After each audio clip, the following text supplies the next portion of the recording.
2021 en une image, c'est plus Arturito, maintenant c'est lui je crois. Bonjour à toutes et tous, on m'appelle Steven et nous allons parler de la série événement Netflix qui est sortie la semaine dernière, Qui a tué Sarah, dont je vais me dispenser de dire un petit peu le titre en espagnol pour ne pas écorcher vos oreilles, mais effectivement c'est une série qui a été une grosse surprise pour moi parce que j'ai lancé un petit peu sans conviction, me disant qu'il s'agissait plus finalement d'une série un petit peu Casa de Papel-like, avec un suspense qui va être à chaque fois mis à rude épreuve à chaque épisode, et pourtant ça a le mérite d'être un gros coup de cœur et ça a le mérite d'être hyper addictif. On va en parler en mode sans spoiler et puis avec spoiler dans cette vidéo, donc n'hésitez surtout pas à me faire un petit peu vos retours en commentaire. Et nous c'est parti, on parle de Qui a tué Sarah.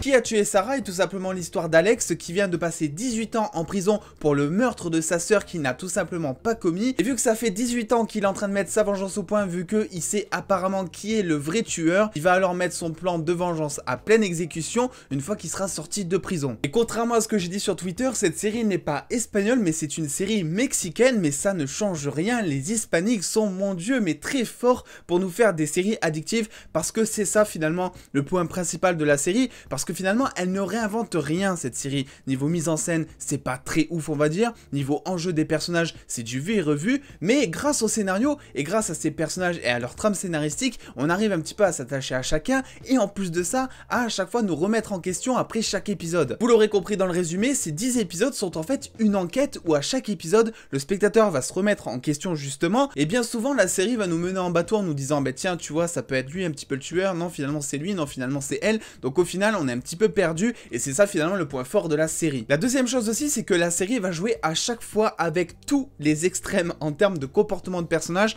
On a des choses qui sont on va dire pas mal clichés, comme par exemple on va dire des travailleuses clandestines, c'est totalement cliché pour le coup, mais ça fonctionne parce que la série se joue de ça justement. On a par exemple le personnage de César qui, sans spoiler, est vraiment le mec le plus fermé d'esprit que tu puisses rencontrer dans ta vie je pense. C'est vraiment le pire père, le pire personnage, c'est vraiment une enflure. Et du coup vu que la série comme je vous l'ai dit va jouer avec les extrêmes, tu vas voir d'un côté le personnage donc de César qui est hyper fermé d'esprit, macho, homophobe, raciste, tout ce que tu veux, et en face tu vas avoir donc le personnage de José Maria qui lui est tout l'inverse, vu que le personnage est gay, c'est pas tellement un spoiler. Donc là-dessus c'est vrai que la confrontation des deux par exemple qui a lieu à plusieurs reprises dans la série est plutôt intéressante, parce que tu as l'impression à ce moment-là de vivre à la fois dans le présent, dans le futur, mais aussi dans le passé, avec une mentalité qui date un peu. En tout cas c'est ce que j'aime à penser. Du coup la série, toute la réussite est due à ces personnages, à leur intrigue, vu qu'il va y avoir quand même pas mal de mystères, que ce soit sur la trame principale mais aussi dans les trames un petit peu plus secondaires qui sont honnêtement plus intéressantes par moment que la trame principale qui est justement de trouver l'assassin de Sarah. Du point de vue extrême, tu as aussi par exemple Rodolfo qui est un petit peu le frère on va dire un petit peu victime de la famille, qui n'a jamais le courage de dire ce qu'il pense à son père et qui se laisse un petit peu embarquer dans tout ce qu'il ne faut pas, face finalement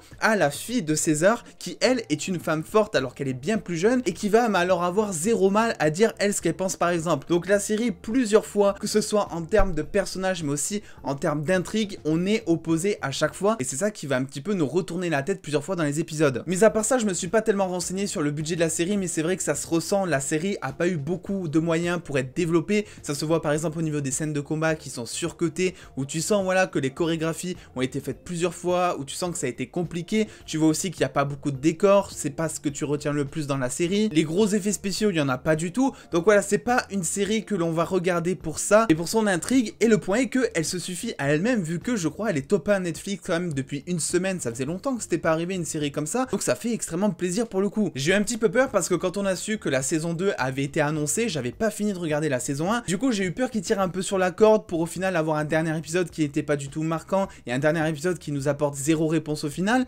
Et je suis pas tellement déçu parce que si jamais vous avez un doute, à la fin de la série on connaît bel et bien le tueur de Sarah, le vrai tueur, et du coup c'est là où j'ai un petit problème par rapport à ça, c'est que j'ai l'impression qu'ils vont tirer sur la corde justement en saison 2, vu que le principe même de la série qui s'appelle Qui a tué Sarah, c'est de découvrir qui a tué Sarah, vous avez compris. Donc pour le coup, si on a découvert qui c'était vraiment, je vois pas vraiment comment ils vont arriver à bien rebondir en saison 2 pour que la saison 2 soit aussi intéressante en tout cas que la saison 1. Et le souci aussi de jouer avec les extrêmes, c'est que bien souvent on va diriger ces acteurs pour qu'ils surjouent, parce qu'il faut jouer des jeux qui sont extrêmes et des jeux qui n'ont qu'une seule émotion on va dire. Par exemple Rodolfo, lui est soit en colère soit triste, mais il joue qu'avec ces deux émotions, et le souci c'est qu'on est sur un acteur qui je pense a du mal à interpréter ça, et du coup j'ai eu pas mal de mal avec le jeu d'acteur de Rodolfo, étant donné qu'à chaque fois qu'on lui donne une réplique, soit il s'énerve, soit il est triste, et que le mec est en train de surjouer à chaque fois. On prend aussi le cas d'Alex par exemple, qui lui est bien plus supportable à l'écran mine de rien, mais pareil, toujours le même jeu, c'est un mec finalement qui sort de 18 ans de tôle, voilà on a tué sa sœur, il est triste, et ben il nous fait bien comprendre qu'il est triste et qu'il est énervé parce que jamais il va te lâcher un sourire. Bref, on va s'arrêter là pour la partie non spoiler parce qu'il y a des choses à dire en partie spoiler, n'hésitez pas à me dire en commentaire un petit peu si je vous ai convaincu ou pas à regarder la série. Je vous promets un truc, c'est que ce sera très addictif et très divertissant, c'est pas la série qui va vous retourner la tête à la Westworld, c'est pas le chef-d'œuvre du siècle. Si vous cherchez une série pour passer le temps qui est très divertissante et que vous allez pas du tout voir passer, c'est sur Qui a tué Sarah qu'il faut absolument aller. N'hésitez pas à lâcher petit pouce bleu avant de partir, et nous c'est parti, on se charge de spoiler la série Qui a tué Sarah sur Netflix.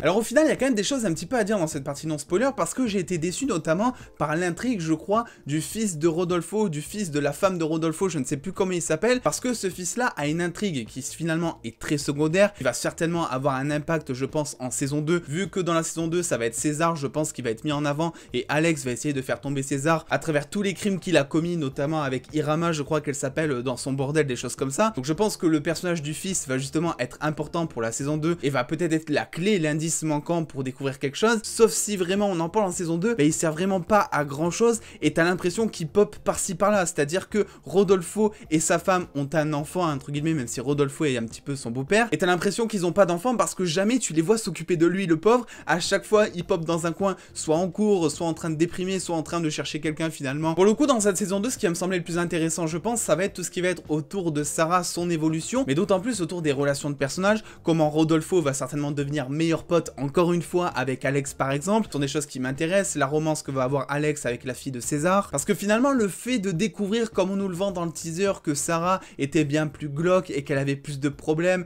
que ce que tout le monde pensait, c'est pas vraiment quelque chose qui me hype, je ne sais pas pourquoi. Là on a vu un cadavre qui est enterré dans son jardin, est-ce que c'est vraiment Sarah qui l'a tué, ou est-ce que au contraire c'est César, vu qu'on a des espèces de plans en flashback à la fin de la saison 1. Je suis assez déçu au final de découvrir que le mystérieux personnage qui envoyait un petit peu des indices via ordinateur à Alex, c'était finalement l'ancienne meilleure amie de Sarah, parce que je sais pas, c'est un peu fade, il n'y a pas grand chose d'intéressant je dois dire, et c'est vrai que elle est pas encore développée au final, donc pour l'instant tu comprends pas vraiment ce qu'elle fait dans l'histoire, tu comprends pas pourquoi elle veut absolument protéger Sarah, parce que Sarah s'est comportée clairement comme une conne avec elle. Donc là-dessus c'est vrai que j'étais un petit peu déçu de cette révélation, et j'aurais peut-être préféré que ce soit par exemple, je ne sais pas, José Maria, qui était lui bien plus intéressant, qui avait des choses à se reprocher, mais qui est hyper bienveillant, et vraiment ce personnage, parlons-en, parce que c'est vraiment la petite pépite on va dire de cette série. Le spectateur je pense arrive très bien à s'identifier à lui, c'est un plaisir à chaque fois de voir ces scènes, il joue très bien, il a des scènes de confrontation avec son père qui sont alors génialissimes, ça parle de fécondation in vitro, ça parle de couple gay, bref il y a des sujets qui sont importants et je trouve qu'ils sont